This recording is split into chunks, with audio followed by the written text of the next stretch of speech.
Hello, welcome back to Lefty's Workshop. Today we're going to be doing some work again on the 1956 South Bend 9A. But to start, we're going to answer a few questions that I've been getting. Basically, I've been getting a few emails. The first question I've been getting is, well, they're telling me that this is not the best lathe ever made. Well, first of all, whoever says that is wrong. And I will explain my reasoning for saying that this is the best lathe ever made. I am by no means saying that in its time was this better than something like a Monarch 10 E or a Clausen Colchester or a LeBlond or a Rivette or any of that really cool high-end stuff. What I'm saying is, for me, or for the home shop enthusiast, today, July 19th, 2025, this is the best lathe ever made. For them and us.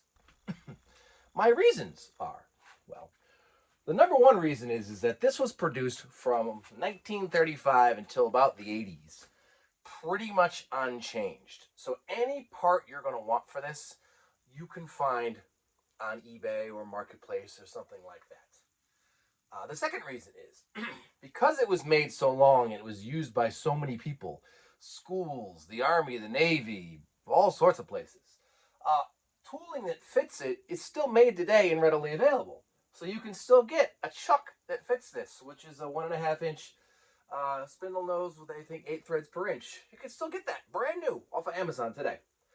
Tools that fit this, quick change tool posts, which are somewhere around here. You can still get today that fit this. Chucks that fit this, stuff that fits this, everything that fits this, you can get readily available very easily today. And that's why I think it's the best lathe for someone like myself, or maybe you, who is watching.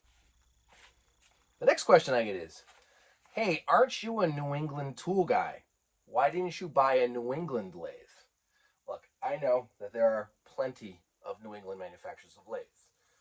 Pratt & Whitney, which is one I really want. There was a couple made in Worcester. There was some made other parts of Connecticut. Companies in Bridgeport made lathes. Lathes were made all over New England. However, most of those lathes were much smaller in manufacturer capabilities, which makes them much rarer, which means parts are really hard to get. The point of this whole series of videos is I've done this 3 times now. I know what I'm doing. I know how to fix this particular lathe. I know to get parts for it. I'm trying to help you, my viewer, learn how to get into lathing. So that's why we're doing this particular lathe. I know it's made in Indiana, but, you know, I would love to someday do a Pratt & Whitney lathe. I mean, that was made near my hometown. I would really love to do that, but those parts are impossible. You got to make everything, and that would take me forever to do. This, most of what I need, I can find relatively cheaply, and if I can't, I can make it. One last final note on why you should want this lathe. I know that, you know, if you want to get into machining, you can go to Harbor Freight or something like that and buy yourself a cheap Chinese-made lathe. Go for it. I mean, realistically speaking, they're not that cheap. This thing here, you can get these for anywhere between $200 and $1,000, and they usually come with tooling. And even in that state, they are 1,000 times better than any crappy Chinese lathe you can get on the market today, for the most part.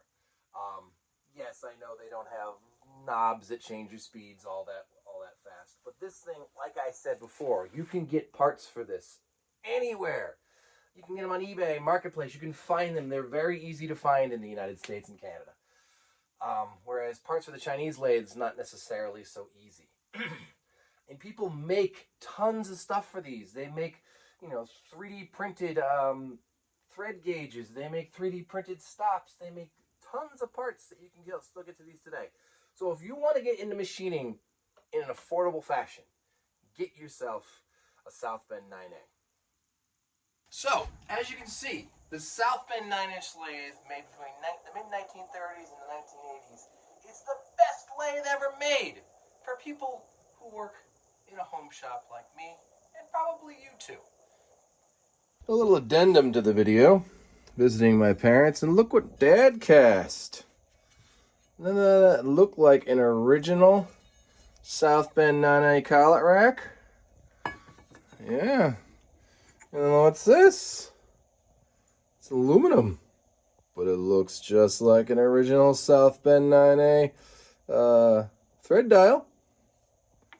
And then I broke the other one because I dropped it on the ground, and that looks like a South Bend 9A original switch holder.